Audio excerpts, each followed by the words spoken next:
Okay, we have special guest Alicia Molik with us today, who's Australian Fed Cup captain, two-time Grand Slam doubles champion, reached the quarterfinals of the Australian Open singles and reached a career high of world number 8 in singles, led the Fed Cup team all the way to the final last year. So thanks very much for joining us, Alicia. Oh, it's an absolute pleasure. Great. So Alicia, what have you been up to during isolation? Well, it's been a lot of family time, and for myself, my husband Tim, our two kids, Yannick and Mika, we have spent a lot of time in the confines of our home or our area. So I have to say the weather in Perth has been pretty good. We're pretty lucky in Western Australia to have great climate conditions and still being able to exercise outdoors. But just definitely staying in touch on the phone a lot more with friends than general catch-ups. But I do miss the contact and the face-to-face time. I really feed off the energy of people. I've learnt that, so I can't wait for this to settle down. Yeah, great. And obviously you've had an incredibly successful career yourself. What advice do you have for junior development for all the juniors at home watching this interview? Yeah, I feel like I was pretty lucky growing up in Adelaide with some great coaches who I think had pretty sound advice. I always took valuable information, I think, from each coach. I remember the different phases of my childhood and growing up through development, talent, working my way up through the AIS. And I have to say that every coach I've ever worked with definitely taught me valuable lessons. And I think it's really important to ask a lot of questions when you're growing up. You know, a lot of kids are pretty shy, they're not sure of themselves, and I think the more you ask and find out about your coach, the better information you'll get.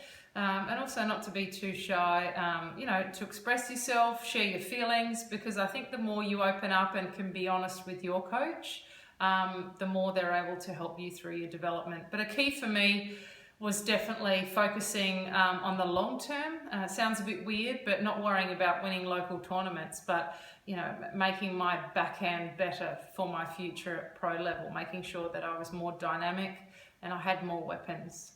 Oh, great advice. Thank you for that. And this week's Wellbeing Pillar is give. So please tell us about the importance of giving back. Yeah, look, I don't think when you give, I don't think you need to give always, it doesn't need to be money, it doesn't always have to be possessions. I think probably what we've learned from this period of time too is how precious time is, how precious time with our family is, how precious time with those that we haven't had the opportunity to get to know as well. Giving too means thinking about the people around you who are part of your life and your community who maybe aren't as fortunate as you.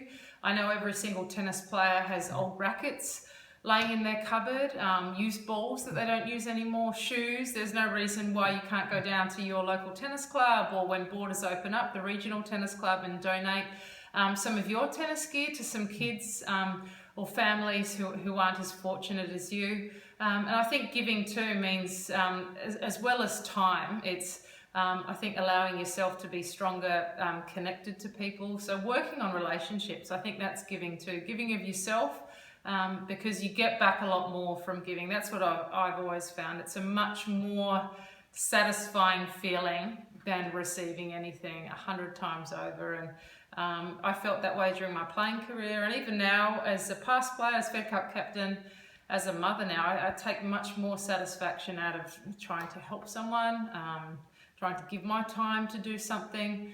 And there's no question, I think if you haven't tried that, you'll feel the same too. Great. And lastly, we're obviously in a unique time at the moment, and so our juniors don't have any upcoming tournaments and they're in an extensive training block. So any tips for the juniors in this extended training block? Yeah, it's look, I feel in a similar boat. We don't have much Fed Cup coming up either right in the near future, but I hope that is on the calendar sometime soon. What I've learned, you know, through the past couple of months is I think to make goals a lot smaller.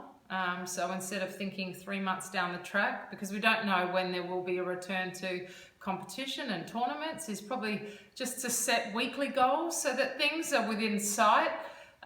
they're achievable, and the fact that you don't have competition coming up, there is no reason why you can't call 3 of your best mates, work out a time to go to the tennis club on the weekend, play a round robin, put something on it. It might be a sweatband or your favourite hat or something that you're prepared to potentially lose, but form your own small competitions. There's no reason why you can't stay connected in that way, and why that can't be a motivating factor too. But I think we'll all learn a lot from this. The other thing I'd really advise everyone is to try and continue to be motivated and disciplined, whether that's watching some other sporting documentaries, learning a little bit more about your sport, or exploring some other sporting fields, so that when you are back playing competitive tennis, you feel like you've worked on those added tools that will help you become a better tennis player. But I think make really small goals. If a week's too far ahead, just make a plan for 2 or 3 days' time, what you'd like to achieve. Tick them off as you go. That's a system that I've learnt works for me. If it's not written down, if I don't have the tick boxes next to it, often those jobs don't get done. So that's my advice to you. Stick at it, persevere, persist. Fantastic advice, and thank you so much for all that you do for Australian tennis and for inspirational messages to our juniors, and good luck to you and the rest of the Fed Cup team. That's a pleasure. Keep playing, keep at it. Thank you.